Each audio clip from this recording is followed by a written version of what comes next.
Cəmal-i mah sənin mehrivün gözəlliyidir. Səmada qursi qəmər möhrivün gözəlliyidir. Hilal-i tazə qələm qaşivin nişanəsidir. Şəhab-ı səngi səma qəhrivün gözəlliyidir. Zülal-ı zəmzəm-i kövsər fərat-ı çeşmündür. Rəvan olan bu sular nəhrivin gözəlliyidir. Yazın mülayim həvası çəmənlərin hüsnü sənin nəvazişivin mehrivin gözəlliyidir.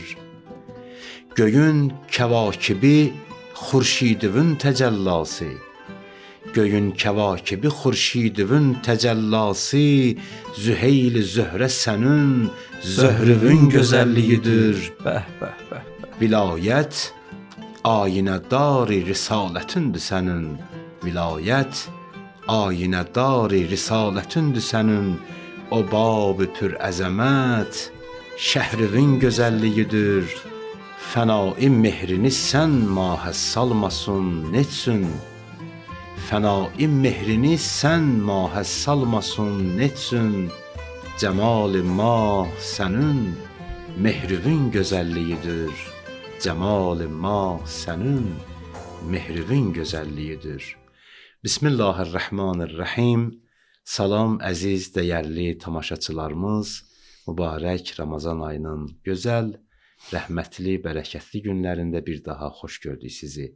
Yenə də verilişimizdə qonağımız, ilahiyyatçı, əziz ustadımız Hacı Fariz Xamməllidir. Hacı, xoş gördük bir daha sizi. Çox sağ olun, Allah sizdən razı olsun. Qeyd edeyim ki, bugün də İmam Həsən əleyhissalamın Mövlud günüdür. Bu münasibətlə həm tamaşaçılarımızı, həm sizi, dünya müsəlmanlarının ələlxüsus Əhl-i Beyt məhəbbəti, qəlblərində Əhl-i Beyt məhəbbəti olan hər bir kəsi bu veriliş vasitəsilə təbrik edirik. Hacı, elə istərdim İmam Həsən əleyhissalamın barəsində bu verilişimizi həsr eləyək o məzlum ağaya. Nə gözəl. İnşallah.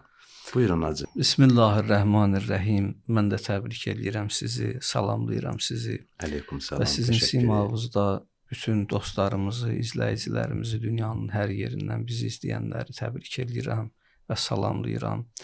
Allah təbarək və təala bu gözəl gündə, mübarək ayın bu gözəl günündə, Həzrəti Rəsulun gözəl balalarının mövlud günündə ayın bərəkətin cümləmizə nəsib eləsin inşallah. Və gələn günlərimizi, keçən günlərimizdən daha faydalı qərar versin. Amin. Həzrəti İmam Həsən əleyhissalam ən məzlum imamlardan biridir. Ki o imamdır ki, bir həddə gəlib çıxmışdı ki, çox çətindir insanlar adamı başa düşməmək. Zaman-zaman hər böyük şəxsiyyətin yanında kimlərsə olublar, onu bədnam eləyiblər, onu pisləməyə çalışıblar. Təsəvvür eləyin, İmam Həsən əleyhissalamın işi bir yerə gəlib çatmışdı ki, küçədə gedəndə ondan ayrılmış bir qism dostları ona deyirdilər ki, ya muzilləl müminin, ey möminləri zəlil eləyən şəxs. O halda ki, möminlərə izzət bəxş eləyən İmam Həsən əleyhissalam idi. O halda ki, Peyğəmbərin sevimlisi idi, Zəhranın ciyərinin parçası idi, Əli ibn Əbi Talibin dürdanəsi idi, Əli ibn Əbi Talibin ciyərinin parçası idi. İşi elə gətirib çıxartmışdılar ki, İmam Həsən əleyhissalama belə deyirdilər. Bir dənə Allah rəhmət eləsin mərhum Nizami Gəncəvini, Şeyx Nizami Gəncəvini. Onun xəmsəsində bir belə beyt var. Deyir ki, hər namvəri ki in cəhan daşt, bədnam koni zəhəmrəhan daşt.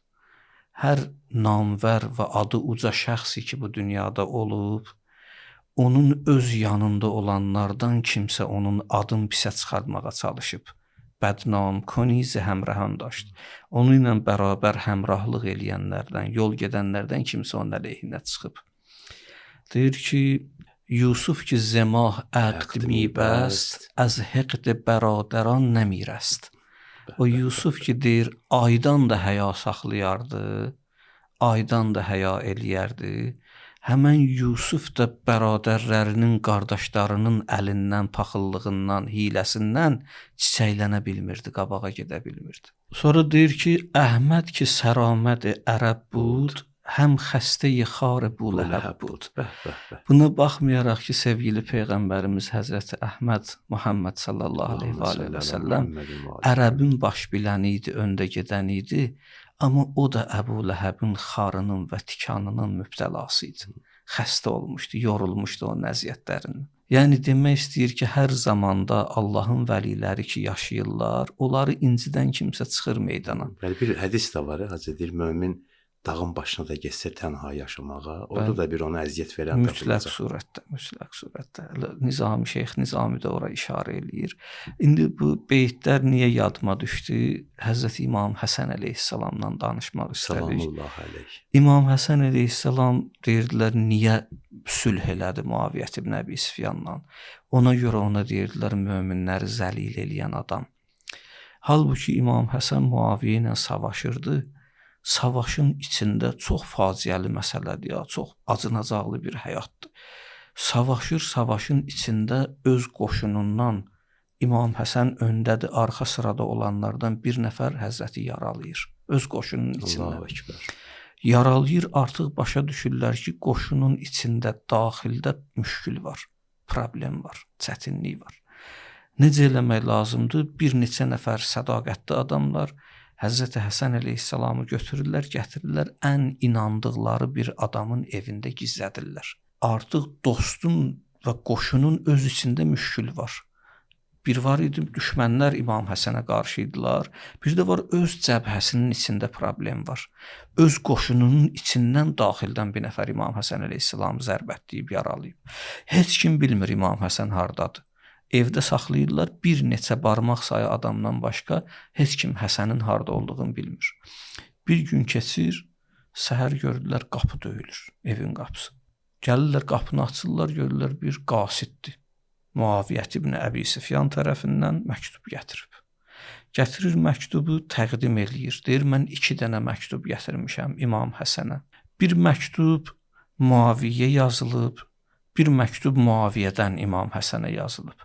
Mən birinci Muaviyyə yazılan məktubu oxuyuram.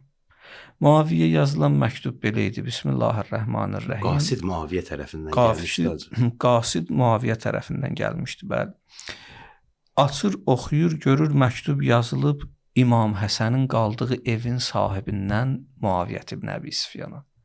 Yazır Muaviyyət ibn Əbi Süfyan, bilirəm Həsənin yerini təyin eləməyə çalışırsan. Evimdədir. Dirisin istəyirsən, yoxsa ölüsün istəyirsən. Bax gör, adam gəlib bir nəfərin ən inandıqları adamın evində bunu gizlədirlər. Ev sahibi bunun ən bir nömrəli düşməninə məktub yazır. Ölüsün istəyirsən, dirisin istəyirsən. İkinci məktub Muaviyyət ibn Əbi Süfyandan İmam Həsənə yazılır. Yazır ki, Həsən, yenə davam eləmək istəyirsən. Artıq bu vəziyyətdə sən qoşunun öz içində ən sədaqətli adamların öz ordun tərəfindən zərbətlənmisən, yaralanmısan. Bu məsələlər İmam Həsən əleyhissalamı sülh eləməyə vadar eləyən məsələlər idi. Başqa çıxış yolu yox idi. Başqa məsələlər də var. İndi biz istəmirik o sırf niyə Şəhid Mütəhhəri, Murtəza Mütəhhəri niyə İmam Həsən sülh elədi, İmam Hüseyn qiyam elədi məsələsini araşdıranda orada tam surətdə bu suallara cavab verir. Bizim mövzumuz bugün o deyil. Yəni mən Ramazan ayında İmam Həsən əleyhissalamın mübarək mövludu günündə istəyirəm biraz bunun irfani tərəfinə məsələlərin baxaq. Həzrət İmam Həsən əleyhissalam adından göründüyü kimi Həsən, yəni gözəl deməkdir. Hüseyn, yəni kiçik gözəl, xırda gözəl. İsmi müsəğərdir İmam Hüseynin adı. Həsən, yəni onun özündə bir gözəllik var idi. Bir mübarək hədis İmam Həsən əleyhissalamdan var. Həzrət buyurur ki, qaləl Həsən İnnə əhsənəl Həsən lə xuluqul Həsən. İmam Həsən əleyhissalam buyurdu ki, bütün gözəlliklərin gözəlliyi əxlaqın gözəl olmasıdır. Əgər insan eləyə bilsə, əxlaqın gözəlləşdirsə, onda bütün gözəlliklər onun halına şamil olacaq. İmam Həsən əleyhissalam işi əxlaqın üstünə çəkir. Niyə? Çünki sevgili Peyğəmbərimiz də buyururdu, İnnəmə bu'istu liutəmmimə məkariməl əxlaq. Mən Peyğəmbərliyə məbus olmuşam. Buna görə ki, bəyənilmiş əxlaqı kürsüyə otuzdurum. Zirviyə otuzdurum. Əxlaq ərəblərdə xulq sözünün cəmidir. Bizdə bir xəlq var, bir də xulq var. Xəlq bizim zahirimizdir, xulq batinimizdir. Məsələn, ərəb deyəndə Əhmədu xəlquhu və xulquhu cəmil. Əhmədin zahiri və batini gözəldir. Onda necə xulqan və xəlqan. Yəni insan necə zahirən gözəl olmaq üçün kriterləri var. Göz belə olmalıdır, qaş belə olmalıdır, saç belə olmalıdır. Eyni ilə batini gözəlliklərdə də bu kriterlər var. Batində 4 dənə qüvvə var. Mən keçən ilki proqramlarda bunu işarə eləmişəm deyə istəmirəm əziz izləyicilərimiz üçün təkrar olsun. Sadəcə qısa bunu deyirəm ki, 4 dənə qüvvə var. Elm qüvvəsi, şəhvət qüvvəsi, qəzəb qüvvəsi, ədalət qüvvəsi. Bu 4 dənə qüvvə normal həddə, orta həddə olmalıdır və bunların hamısının orta həddə olmağının adı var. Məsələn, qəzəb qüvvəsinin ifratı qəddarlıqdır. Qəzəb qüvvəsinin təfriti qorxaqlıqdır. Qəzəb qüvvəsinin orta həddi qeyrətdir. İslam deyir ki, gərək əxlaqlı olmaq istəyirsənsə qeyrətli olmalısan. Sonra gəlir şəhvət qüvvəsi. Şəhvət qüvvəsinin yüksək həddi fəsaddır, şəhvətpərəstlikdir. İslam bəyənmir onu. Aşağı həddi ruhbaniyyətdir, təfrit həddi rahiblik, məsihlər, evlənməmək filan. İslam bəyənmir bunu. La ruhbaniyyətə fil İslam. La ruhbaniyyətə fil İslam. İslamda ruhbaniyyət yoxdur. Orta həddi iffətdir. Sonra gəlir elm qüvvəsi. Elm qüvvəsinin də bir həddi var ki, əməllə yanaşı olur. Ona hikmət mərtəbəsi deyilir. O deməli qeyrət, iffət, hikmət və ədalət. Ədalətdə artıq 3 təsəvvür yoxdur. İfrat, təfrit orada yoxdur. Ədalət elə bir təsəvvür var. Ya adilsən, ya zalimsən. Hacı, ədaləti biraz da açıqlayardın. Ədalət ümumiyyətlə deyilir vəz'u şey fi məhəllihi, fi mavzihi. Ədalət sözünün mənası öz yerinə qərar vermək. Məsələn, Allah təbarək və təala elə eləyib, bizdə musavat var, bərabərlik. Bir də var ədalət. Bəzi adamlar elə bilirlər ki, ədalət musavatdır. Elə deyil. Məsələn, sən götürəsən, deyəsən ki, mən bütün şagirdlərə eyni gözlə baxıram. Sinifdə 20 dənə tələbə var, şagird var. Sən onların 20-sinə də eyni qiymət verəsən. Orada oxuyan var, oxumayan var, dərsə gələn var, gəlməyən var, gecə yatmayan var, yatan var. Bunların hamısını görəsən 5 qiymət verəsən, bu musavatdır, bərabərlikdir, bunların bərabərliyidir. Bu artıq ədalətdən kənar məsələdir. Ədalət budur ki, oxuyana düz qiymət verəsən, oxumayana da düz qiymət verəsən. Oxuyanın qiyməti çoxdur, haqqını əda eləsən. Yəni, hər bir şeyi öz yerində qərar vermək olar ədalət. Ədalət Əhl-i Beytin ən böyük prinsipi olub. Məsələn, ədalət qanunu haqqında George Zordak Məsih alimi ki, Sautul Ədalətül İnsaniyə yazıb, insan ədalətin sədaları Əli əleyhissalam barəsində yazıb. Orada Əlinin haqqında danışır, sonunda gəlir deyir ki, Əliyyün qutilə fi mehrabihi li şiddəti ədaləti. Əli öldürüldü öz mehrabında, buna görə ki, çox ədalətli idi. Ədalətin şiddətinə görə onu öldürdülər. Təsəvvür edin, yəni Əli ibn Əbi Talibdən bizə qalan ən bariz xüsusiyyət bu idi. Sevgili Peyğəmbərimiz ədalətli idi. Məsələn, Qurana baxın, Quran buyurur ki, bizə onların ədalətsizliyi səbəb olmasın ki, siz ədalətdən kənara çıxasınız. Edilu huvə əqrabu lit-təqva. Ədalətli olun ki, ədalətli olmaq təqvaya yaxındır. Sevgili Peyğəmbərimiz bir dəfə bölgü eləyirdi. Belə adamlar vardı, bayaq Şeyx Nizaminin şeirin ki, dedik, hər adamın yanında incidən var idi, Peyğəmbəri incidənlər var idi. Sevgili Peyğəmbərimiz bölgü eləyir, mal bölür, ona buna verir qənimətlərdən. Biri oradan keçir, dedi, ya Muhammed, edil. Belə adamlar var da. Peyğəmbər baxdı ona, deyir, ey Muhammed, ədalətli ol bölgüdə. Sevgili Peyğəmbərimiz belə başını tərpətdi, dedi, vəyləkə, vay olsun sənə. İn ləm ədil fəmən yədil. Əgər mən ədalətli olmayacam, kim ədalətli olacaq? Allah məni ədaləti bərpa eləmək üçün göndərib. Mən aləmlər üçün rəhmətəm. Bəzi adamlar görürsən, Peyğəmbəri də incidərdilər. Onun da yanında hər namvəri ki incihan daşt, bədnam konizi həmrəhan daşt. Hər adı çıxmış gözəl bir şəxsiyyət ki, bu dünyada olub, yanında bir dənə incidən olub. Bir nəfər olub ki, onun ayağının altına bir daş atsın, bir xar atsın, bir tikan atsın. İndi bu tikanlarla dolu dünyada təqva nəyə deyirlər? Təqva viqayə sözündəndir də. Deyir, bu təqva müttəqi ərəblər İslamdan qabaq o adama deyirdilər ki, sahələr ki olur, əkin sahələri, orada tikanlar çıxır. İndi bir nəfər yalın ayağından istəyir o tikanlı sahədə yerisin. Necə ehtiyatla ayağını atar? Elə yerlər tapacaq ki, orada tikan olmasına ayağını qoysun. Ərəblər o adama deyərdilər, ittəqa, müttəqi.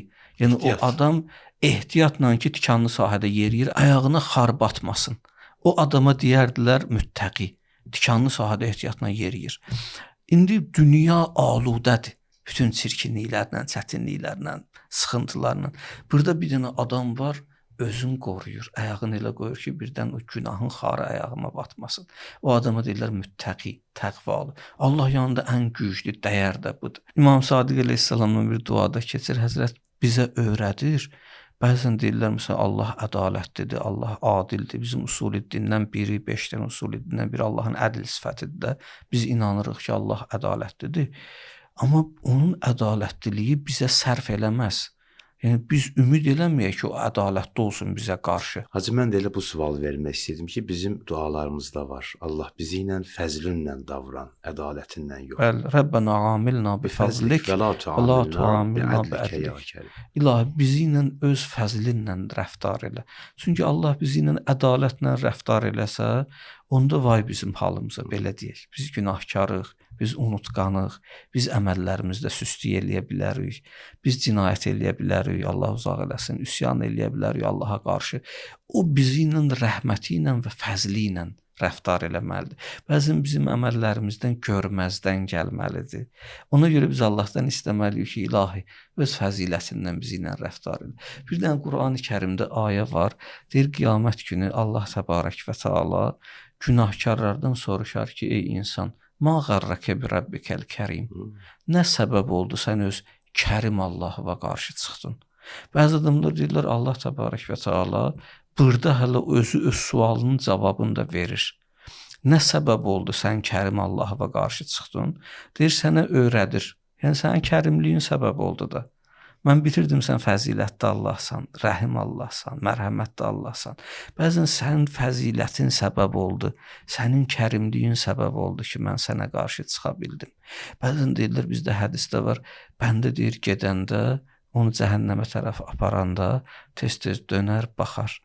Allah bəndəsi ona dönüb baxanda Allah təbarək və təala Cəbrailə deyər ki, mələklərə deyər, bir baxın, soruşun, niyə belə eləyir? O deyər ki, mən inanmırdım, ümidim var idi ona. Elə bilirdim, o mənim bağışlayar Allah təbarək və təala. Əli əleyhissalam buyurur, ma hakəzə zənnu bik, vələl ma'ruf min fadlik. Deyir, ilahi, əgər mən və tərəktəni natiqən, لأزجن إليك زجاج المستسرخ صراخ المستسرخين ولأبكينك بكاء الفاقدين ولأنادينك أين كنت يا ولي المؤمنين. Deyir, mənə əgər orada buraxsın ki, icazə versin mənə danışa bilim, mən orada sənə balasını itirmiş analar kimi səni çağıraram. Nə deyərsən? Ləunadiyənnəkə, mən belə deyərəm. Deyərəm, əynə küntə ya vəliyyəl müminin. Ey möminlərin dostu olan Allah, hardasan? Axı sən bizim dostumuz idin, bizim sənə ümidimiz var idi. Sənin fəzilətini bizə belə tanıtdırmamışdılar. Belə məruf deyildi, biz səndən belə gözləmirdik. Hacı, hədis-i qudsidə bir hədis rast gəldi mən o gün. Dəhşət möhtəşəm bir hədisdir. Allah buyurur ki, mən tək-tək bəndələrimlə elə rəftar eləyirəm ki, güya ondan başqa bəndəm yoxdur. Amma bəndələrim mənimlə rəftarı o cürdür ki, elə bil məndən başqa hər bir şey onların Allahıdır. Nə qədər mehriban Allahdır. Çox böyük hədisdir. Yəni insan bəndələri ilə bəzən görsən, insan məhsusat həyatımızda da var bu. Sən deyirlər, filan kəs o qədər böyük adamdır. Hər kəsə vaxt ayıranda adam elə bilir ki, elə ancaq mənlə belə vaxt ayırır. Mənə qarşı belə məhəbbətlidir. Amma sonradan məlum olur ki, hər kəslə belə xəlvət eləyərmiş. İndi bu Allahın bir cilvəsidir. Bir insan, mehriban insan, Allah mərhəmətinin bir cilvəsidir. Allah təbarək və təalanın hər bəndiyə qarşı elə olması gözəl surətdə və hər bəndə ilə razı niyaz eləməsi, ona ünsiyyət üçün şərait yaratması. Allah icazə verməsə kim ona səcdə eləyə bilər? Allah istəməsə Qur'an-ı Kərim ayələrində kim ona səcdə eləyib, o ilə mənus ola bilər? Heç kim. Deməli, Allah təbarək və təala bizim üçün zaman ayırır bizə qarşı. Allah təbarək və təala bizə fürsət verir və bizdən istəyir ki, bu fürsətlərdən yararlanaq. Yararlanaq ilahi məhəbbəti qəlbimizdə icra eləyə bilər, qəlbimizdə Hacı, bu arada bir təvvab sözünü də açıqlayardınız. Allah təvvabdır. Allah tövbələri qəbul eləyəndir, Allah təbarək və təala. Həm də qaydandır. Qaydan, dönüş eləyəndir. Rəhmətinə, bəli. Məsələn, bizdə belə bir məşhur söz var, tam bu təvvab sözünü açıqlayan bir sözdür. Deyir Allahla bizim fərqimiz burdadır ki, biz günahkarın özündən keçirik, Allah günahından keçir. Yəni Allah təbarək və təala biz görsən biri bizə qarşı günah edən deyir ya filan kəs günahkardır. Onu uzaqlaşdırmaq istəyirik. Biz günahkarın özünü uzaqlaşdırırıq. Amma Allah isə onun günahından keçir. Onun özünü əziz bilir. Onun bəndəsidir. Nə qədər gör, məsələn İmam Rza əleyhissalamdan hədisdə var. Deyir o zaman ki Firon qərq olurdu, gözü ilə baxdı Musa əleyhissalama və kömək istədi. Musa əbasını döndərdi, getdi. Kömək eləmədi ona. Allah onu batırdı. İmam Rza buyurur ki, sonra Allah Musaya dedi ki, Musa ona niyə kömək eləmədin bilirsən? Deyir ilahi, niyə? Deyir, çünki onu sən yaratmamışdın. Sən bəndin deyildi. Əgər o son anda da bizə tərəf dönüş eləsəydi, biz onun əlindən tutardıq. Əgər o anda da bizə dönüş eləsəydi, Allahdan kömək istəsəydi, Allah onun əlindən tutardı.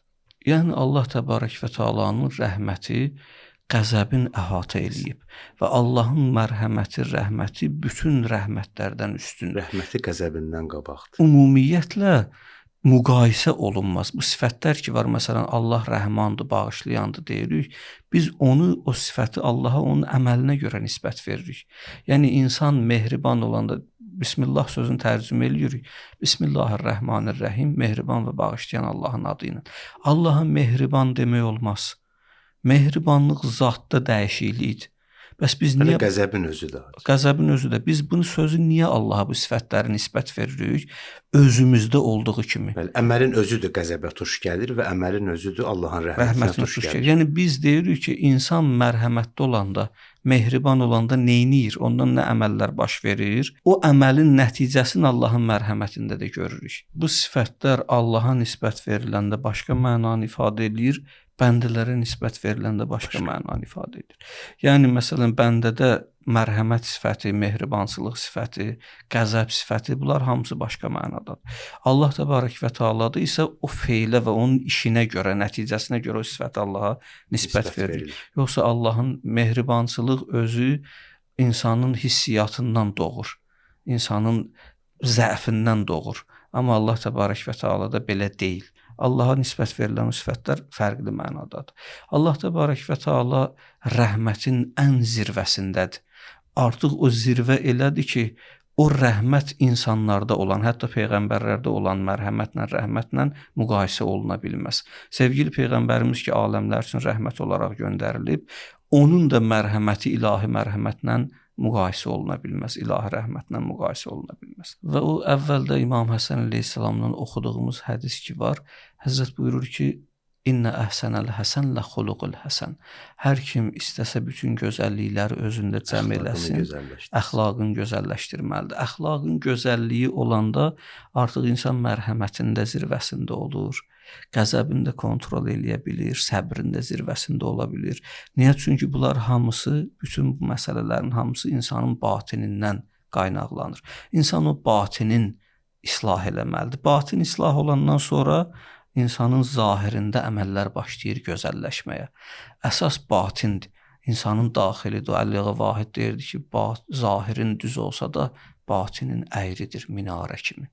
Necə minarənin zahiri düzdür, amma batini əyridir, dolama yollardır. Deyirdi, çalış batini islah elə. Batin islah olandan sonra insandan əməllər ixtiyarsız şəkildə doğru və düzgün surətdə buruz eləyəcək, aşkara çıxacaq. Və İmam Həsən əleyhissalam ora işarə eləyir. Buyurur ki, əxlaqı düzəldin. Peyğəmbər, sevgili Peyğəmbərimiz ora işarə eləyir. Deyir, mən Peyğəmbərliyə seçildim, əxlaqı zirvəyə oturtdurmaq üçün. Peyğəmbərin Peyğəmbərliyinin səbəbi əxlaqı şamilləşdirməkdir. Kamil əxlaqı şamil insana töhfə verməkdir. Allah razı olsun. Hacı, verilişimizin sonuna yaxınlaşırıq. Sizin bir qəzəliniz var idi. Orada bir İmam Həsən əleyhissalamın haqqında bir beyt var idi. Çox güman ki, İslam Peyğəmbərini ünvanlamışdı. O İslam Peyğəmbərin şənində idi. Nə gözəl olar ki, Hacı, verilişin sonunda o qəzəli oxuyasınız. İnşallah. Bəli, yenə gəldi ruzu mövlud, sevinir bütün xəlaiq. Bütün aləmin əzizim, səbəbi ziyası sənsən. Ürəyim olub əzəldən sənin eşqinin əsiri. Necə başqa küyə getsin, onun aşinası sənsən. Bizə tarix hər nə verdi, sənə xatir oldu əlbət. Nə ömür, nə varı dövlət, ürəyin səfası sənsən. Maşallah. Sənin öylə xatəmin var, ona cüt negin deyərlər. O negini sevsə hər kim, onun əqrəbası sənsən. Birinin Həsəndir ismi, ona Müştəba deyərlər. Biri Şahi Kərbəladır, onların ağası sənsən. Bu gözəl kəlamı Faris sənin eşqin ilə yazdı. Axı aləmin əzəldən təməli, binası sənsən. Maşallah hacı. Allah razı olsun. Allah təbarək və təala inşallah sevgili peyğəmbərimizin və onun pak əhli beytinin məhəbbətini qəlbimizə cari eləsin. Amin. Bir daha mübarək olsun. Amin inşallah İmam Həsən cümləmizə. əleyhissalamın mövludu həm sizə, həm dəyərli tamaşaçılarımıza. Hacı icazə versəydiniz verilişimizi sona çatdırardıq. Allah köməyiniz olsun inşallah. Əziz dəyərli tamaşaçılarımız, verilişimiz sona yetir. Sağ-salamat qalın.